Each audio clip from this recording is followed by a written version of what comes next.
So joint replacement or joint reconstruction is an operation for patients who have problem with the articular cartilage of their joint.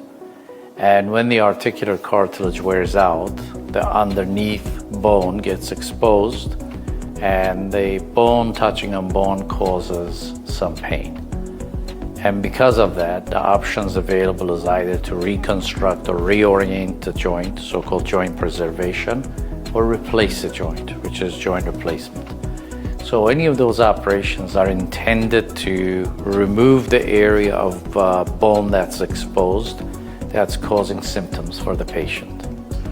So when we decide to do a joint replacement for a patient, at Acıbadem we have a fantastic system, it's called EOS, that gives us the opportunity to do the x-ray of the spine, hip, pelvis, everything together. That tells us an idea, gives us an idea about the alignment of the joint. Also, using the same system, we can measure the size of different parts of the joint that's affected. So that's called preoperative templating. And then during the surgery, we usually rely on that templating, put temporary parts in to make sure they fit. And if they fit, we change those temporary parts to permanent.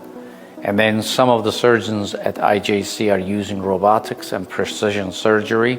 So that also helps, because prior to surgery, we're doing a CT scan of the joint, which helps us measure the joint sizes and have the right prosthesis available.